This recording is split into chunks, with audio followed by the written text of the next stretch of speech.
Boom! Welcome back to another episode of Elon Combat. So today I actually have a cool little drill that you guys could actually utilize. This one is very essential for those of you guys that are actually starting in the sport of boxing and want to understand the different ranges in which a fight could actually occur. Without getting too much into detail, because that will actually be in future videos. So this outer range out here is very important because ultimately this is kind of where the bout actually begins, and also right here is where there may be a little bit more leeway with what you could do. So for example, maybe with those ranges closer to the opposition, you might need to actually keep your guard up, you might need to actually be in a very conventional boxing stance.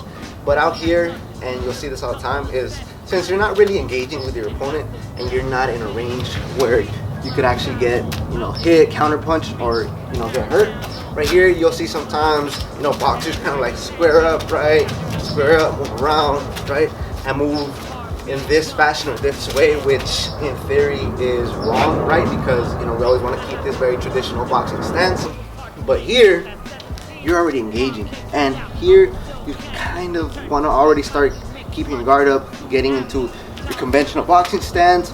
And probably for the most part from this range right here, you're going to be slipping, rolling, probably defending mostly straight punches, maybe a hook, a wide hook, right?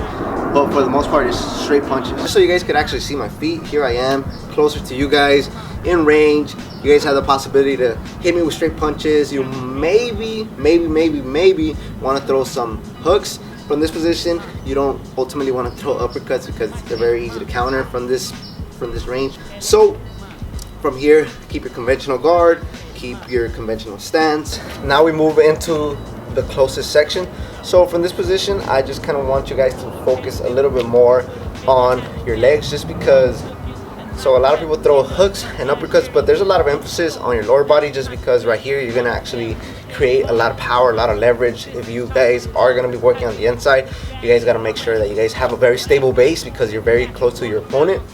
And also at the same time, you're very small and you keep your punches short and you're very compact. So that's kind of the importance of fighting on the inside. This is where strong legs come into play, because you're going to be a little bit bent over. You're going to try to make yourself as small as a target as you guys possibly can. As I mentioned, since right here you're probably going to be throwing very short punches, you want to keep yourself very compact.